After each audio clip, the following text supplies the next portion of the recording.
રાજકોટના ડૉક્ટર સાહેબની સત્ય ઘટના. ડૉક્ટર જીતેન્દ્ર અમલાણી સાહેબ રાજકોટ મહાનગર રાષ્ટ્રીય સ્વયંસેવક સંઘના સંચાલક તરીકે સેવા આપે છે. આ સ્ટોરી ડૉક્ટર શરદ ઠાકરે લખેલી છે, જે તમારી સામે રજૂ કરી રહ્યા છીએ. 2010નું વર્ષ, સવારના 11 વાગ્યાનો સમય હતો. રાજકોટના જાણીતા યુરોસર્જન ડૉક્ટર જીતેન્દ્ર એમના ક્લિનિકમાં બેઠા હતા. અજાણ્યા નંબર પરથી ફોન આવ્યો. PSI Jadeja speaking. Ahmedabad international airport પરથી બોલું છું. થોડી વાર પહેલાં એરલાઇન્સના વિમાનમાંથી 2 પેસેન્જર ધરતી પર લેન્ડ થયા છે. એમાંથી એક માતા છે અને બીજો એનો 8 મહિનાનો દીકરો છે. તેઓ કોઈક વિચિત્ર ભાષામાં વાત કરે છે, જે એરપોર્ટના સ્ટાફમાંથી કોઈને સમજમાં આવતી નથી. મારી ડ્યુટી પણ એરપોર્ટ પર જ છે. એ લોકો જે કંઈ બોલી ગયા એમાં એકમાત્ર શબ્દ પરિચિત લાગ્યો, ડૉક્ટર અમલાણી. મેં એમને પૂછ્યું કે રાજકોટ? હા, એ સાંભળીને એનો ચહેરો ખીલી ઉઠ્યો. મેં તમને ફોન એ જાણવા કર્યો છે કે તમે આવા કોઈ મા દીકરાને ઓળખો છો? ડૉક્ટર અમલાણી બુલેટ ટ્રેનની ગતિએ બુલેટ છોડવા માંડ્યા. એ સ્ત્રીનું નામ જમીલાબાનું છે, છોકરાનું નામ મૃતુજા છે. તેમની પાસે ઈરાકી પાસપોર્ટ છે. જો આ બધાનો જવાબ હા હોય તો મારો પણ જવાબ હા છે. એમને એરપોર્ટની બહાર આવવા દો. પેલી બાઈ સાંભળી ન જાય એટલા માટે અવાજ ધીમો કર્યો અને શબ્દ સમજી ન જાય એટલા માટે શુદ્ધ કાઠિયાવાડીમાં વાત માંડી. સાહેબ, સાબદા રહેજો. આ લોકો સદામ હુસેનના દેશમાંથી આવે છે. પાછી એક તરફી ટિકિટ લઈને આવી છે.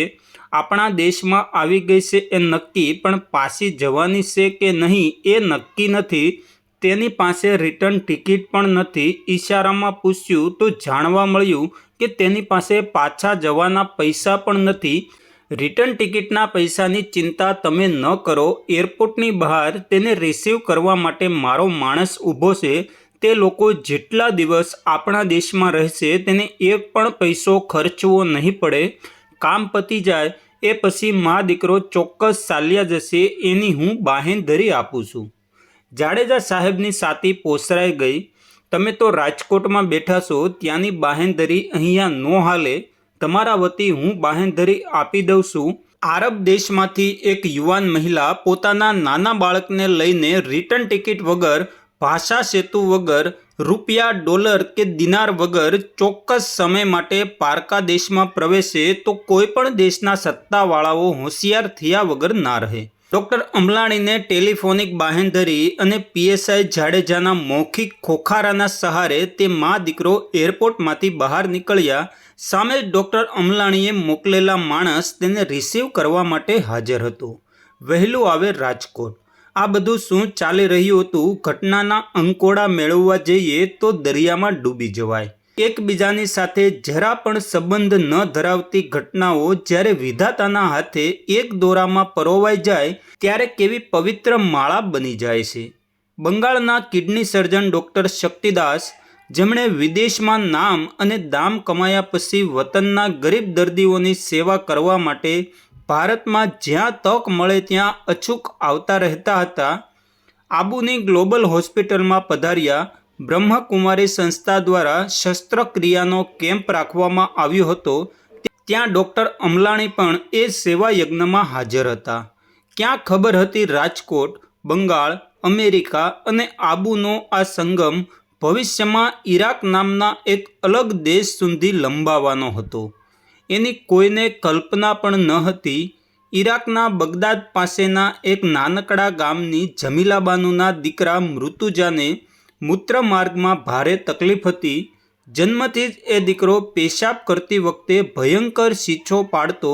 7 મહિનાની રીબામણી પછી નિદાન થયું. મૃતુજાને પોસ્ટિરિયલ યુથ્રિવલ વાલ્વ નામની એક કોન્જેનાઇટલ ડિફેક્ટ હતી, જેનો એકમાત્ર ઉપચાર શસ્ત્રક્રિયા હતો.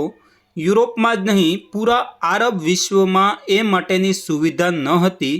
જમીલા અને મૃતુજાની વાત ફરતી ફરતી પેલેસ્ટાઇન રિલીફ ફંડ ઓર્ગેનાઇઝેશન નામની ઇન્ટરનેશનલ સંસ્થા પાસે પહોંચી. સંસ્થાના પ્રેસિડેન્ટ એક આરબ હતા અને એમની ઓફિસ અમેરિકામાં હતી. તેમણે તપાસ કરી. જે નિષ્ણાતનું નામ જડ્યું એ એક ભારતીય ડૉક્ટરનું હતું. એ હતા ડૉક્ટર શક્તિદાસ. અંકોડા મળતા ગયા અને જોડતા રહ્યા. ડૉક્ટર દાસે સલાહ આપી, ઈરાકથી અમેરિકા દૂર બંને દેશો વચ્ચેના સંબંધ પણ ખરાબ છે, એ છોકરાને ઇન્ડિયા જવાનું કહો. ત્યાં રાજકોટના ડૉક્ટર અમલાણી તેનું ઓપરેશન કરી આપશે, હું વાત કરી લઉં છું. ડૉક્ટર દાસ અને ડૉક્ટર અમલાણી વચ્ચે વાત થઈ ગઈ.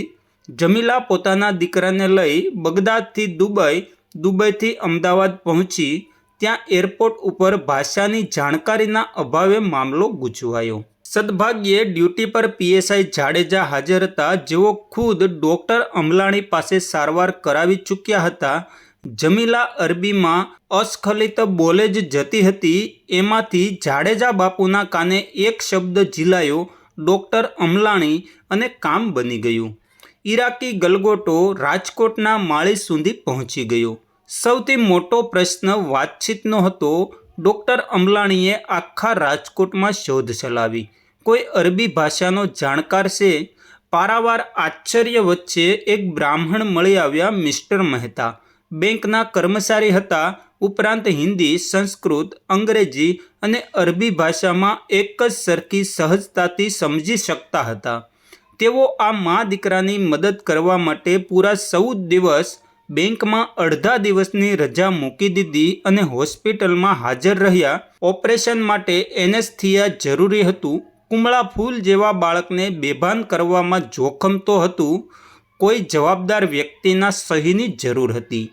માતાની સહી તો મળી ગઈ હતી, પણ બીજી કોઈ વ્યક્તિ સહી કરી આપે તો આ આંતરરાષ્ટ્રીય કેસમાં સારું પડે. રાજકોટની જાણીતી મસ્જિદના મૌલાના સાહેબને જાણ કરવામાં આવી. મૌલાના સાહેબ આવી ગયા. ડૉક્ટર અમલાણીએ સફળતાપૂર્વક ઓપરેશન કરી આપ્યું. પેશાબનો અવરોધ દૂર થઈ ગયો. એન્ડોસ્કોપની મદદથી લેસર ટેકનિકથી યુથ્રેલ વાલ્વ દૂર કરી દેવામાં આવ્યો. એ પછી કેથેટર પણ થોડા દિવસ બાદ કાઢી નાખવામાં આવ્યું. આ બધું મળીને મૃતુજાને 14 દિવસ હોસ્પિટલમાં રાખવામાં આવ્યો.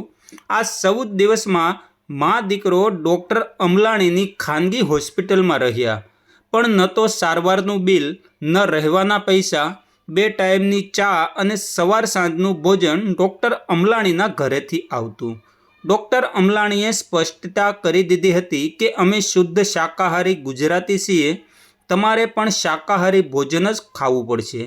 જમીલાએ ગરમા ગરમ ફુલકા રોટલી, ભરેલ રીંગણા બટાટાનું શાક, સેવ ટમેટાનું શાક, ખીચડી કઢી વગેરે વાનગીઓ 2 હાથે ધરાઈને આરોગી. હવે જવાના આગલા દિવસે જમીલા નમાઝ પઢી આવી. દીકરાને સારવાર માટે આવી યોગ્ય જગ્યાએ આવવાની સમજણ આપવા બદલ અલ્લાહને શુક્રિયા માની આવી. ડૉક્ટર અમલાણીએ કહ્યું કે અમારા આ ભગવાન છે જે અમને ધર્મ સંભાવ શીખવે છે, એની પ્રેરણાથી જ અમને તમારા જેવા વિદેશી અને વિધર્મી દર્દીઓની સેવા કરવાની સૂઝ સાંપડે છે. તમે અમારા ભગવાન જોવાનું મન છે? ત્યારે જમીલા બાનુએ હા પાડી. ડૉક્ટર અમલાણી મા દીકરાને સ્વામિનારાયણ મંદિરમાં લઈ ગયા. નીલકંઠ વર્ણિની મૂર્તિનો જળ અભિષેક પોતે કર્યો. જમીલા બાનુએ કોઈને પૂછ્યા વગર, કોઈનું સાંભળ્યા વગર આપસૂઝથી જ ભગવાનની પ્રદક્ષિણા કરી. તે સમયે ત્યાં ધર્મના કોઈ વાળા હાજર ન હતા, માત્ર ધર્મ જ ધર્મ હતો.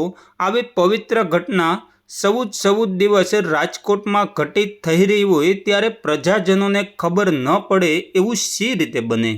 વાયરો વાત લઈને નગરમાં ફરી વળ્યો.